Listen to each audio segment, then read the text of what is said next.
Hello, Oscar. Hello. You do a lot of philosophical practice in many countries around the world. You go to Africa and Asia and Europe and so many countries, and you meet a lot of people. So is your philosophical practice, is your philosophy only about other people, or does it apply also to you? Well, strangely enough, it primarily applies to me, which is a bit paradoxical when one sees that I travel in a lot of places and meet a lot of people every year. But in a funny way, when I meet people, it's always a challenge for myself.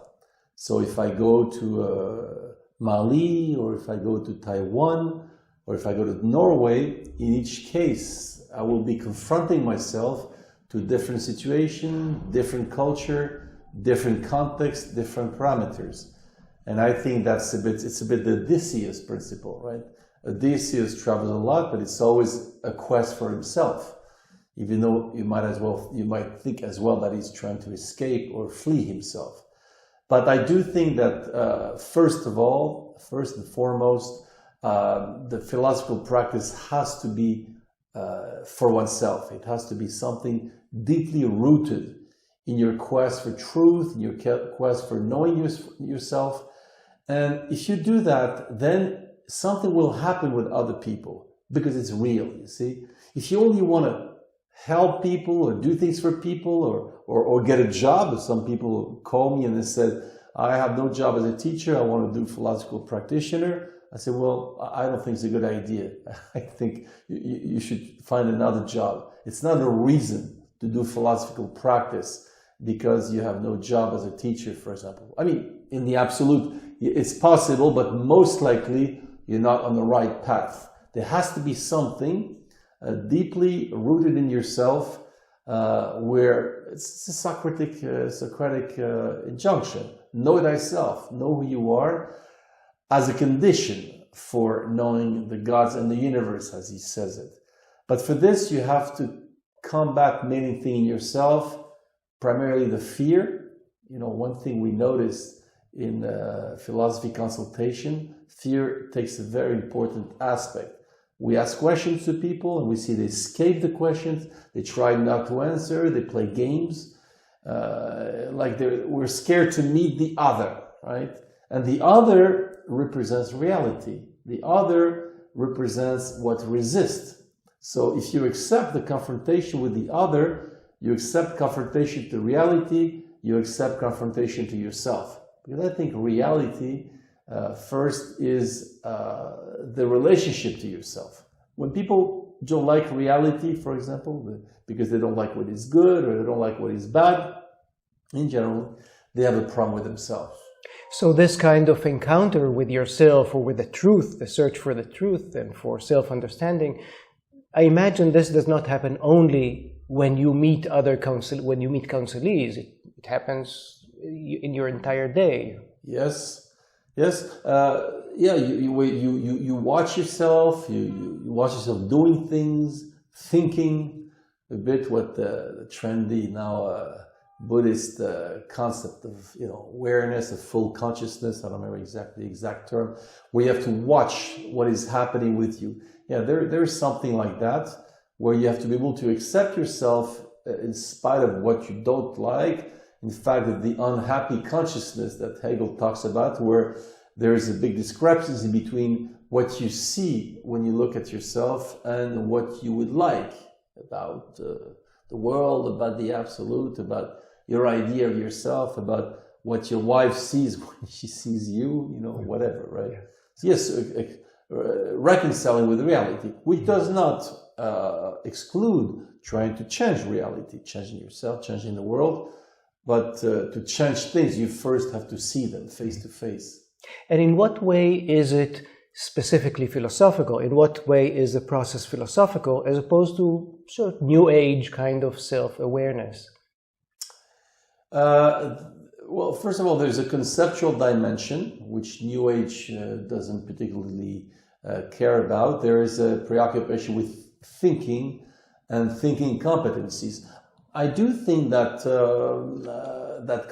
the meditation can have some similar procedures or looks for something a little bit similar. But what is specific to the philosophical practice is the conceptual dimension, the problematization dimension, the deepening, what you can call thinking or critical thinking, and that's its specificity. But there are other ways. You can do yoga, you can play football and do this, you can do whatever you want. But there's a specific path with philosophical work. And are there specific readings, philosophical readings, or does philosophical reading the history of philosophy, does this help at all in this process? Well, in my case, it has helped me a lot. A lot of the tools I use in the philosophical practice were brought by the philosophers. Distinctions, problems, all kind of hypotheses, right, to understand the human soul, to understand the world.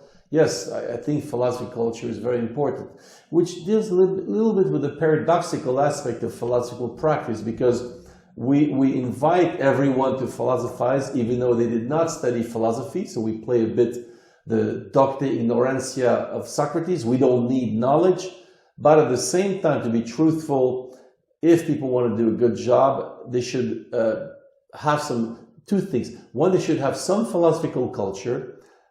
It's helpful, gives you more insight. You cannot reinvent all the history of philosophy, no more than you can reinvent the history of mathematics. But as well, there's another reason, because you have to confront yourself to thinking activity. Every time I open the page of Kant, for example, which is a difficult author, I really have to confront myself with my own difficulties of thinking.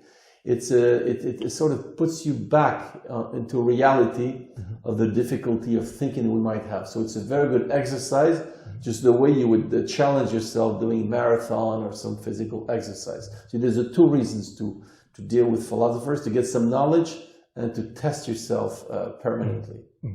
I wonder how this kind of practice with yourself, how it influences your encounter with your counselees. How does the fact that you have done philosophical practice with yourself, how does it influence the encounter? Well, you totally enter the world of this person. In other words, you take this person in front of you as a challenge. Let's enter your world.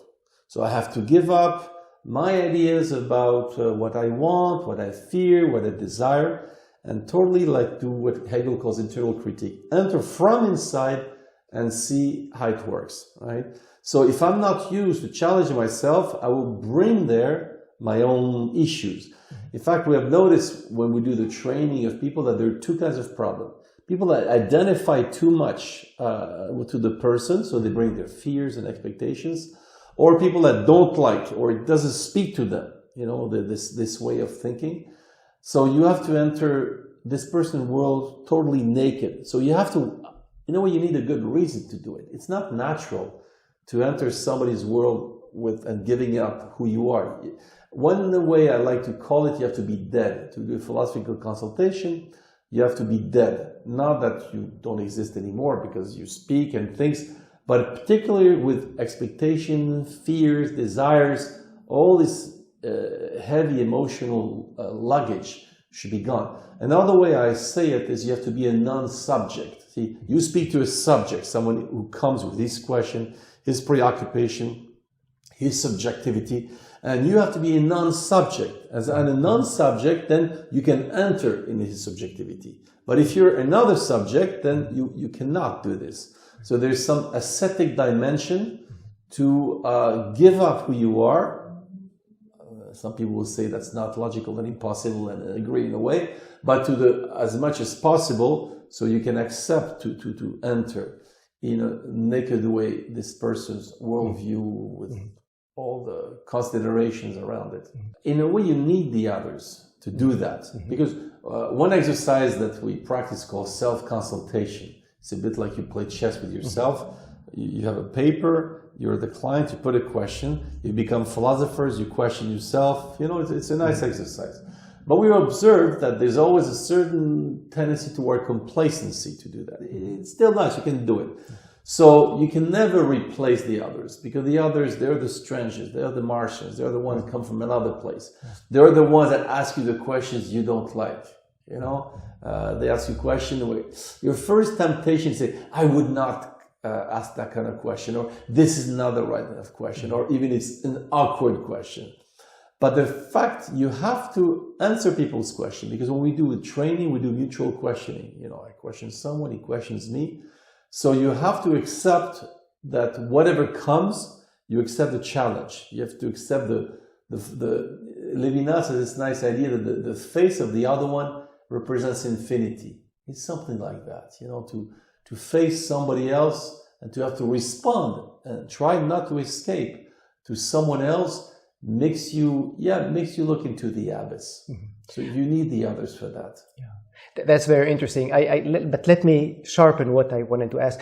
Since being a philosophical practitioner, as you say, is not just a matter of applying methods to others, but also being a self-reflective person to philosophize with yourself, then how do you train for this? How do you train others to be self-reflective people? Well, one main thing is by, like in football, you practice and you see problems that could occur. I'll give you a couple of problems that we observed, and people do this. One is that people are a bit scared to intrude. So they do what I call an interview, a bit like a journalist. Well, like now you let me free to speak and express myself, which is called the interview scheme. But when you do a consultation, you don't do this. I mean, you might do this a little bit, but then you want to narrow down because you want to challenge the person, which is not in a way not your job there, but that's a job in a consultation. You have to challenge the other person, so you want short answer, as Socrates says, and challenge. So people, they have two type of flaws. Either they do interviews, so the person goes on and talks about whatever. On the reverse, you have people that it's a teacher, I call teacher syndrome. They want to put in the mouth of the other person their answers, and it's very visible. They want to convince, right? So we work on that. We do it, we film it, then we have a group, we watch, we observe the moves. We do a lot of analysis of videos, for example. By the way, even for the clients who do this, I have a principle when we do a consultation. I film and then I give the video to the person. Because I've noticed that when you, like right now I'm doing an interview, I'm sure if I see myself, I'll see funny things I do, which I'm not conscious at all. And in the consultation, when people do it, they're not really conscious of what's happening. So we send them a video, we send them a series of questions, and we explain to the person that doing the consultation itself is only half the job. The other half, watch the video and try to answer the questions and try to analyze. Yeah. Very interesting. One last question, a general one. Any interesting observations, anecdotes, advice regarding the philosopher as a self-reflective person? Regarding... Well, I like to speak like Jesus. Do not fear, because that I think that's the main obstacle I see. We're really scared to see ourselves. And that's really empirically, after many years of doing consultations, I really think that is, you know, in Zen Buddhism they speak about the 4 poisons, which is anger, doubt, confusion, and I don't remember the last one. Fear, did I say? But fear, I think, is really the main poison. So do not fear. Thank you very much, Oscar. Okay.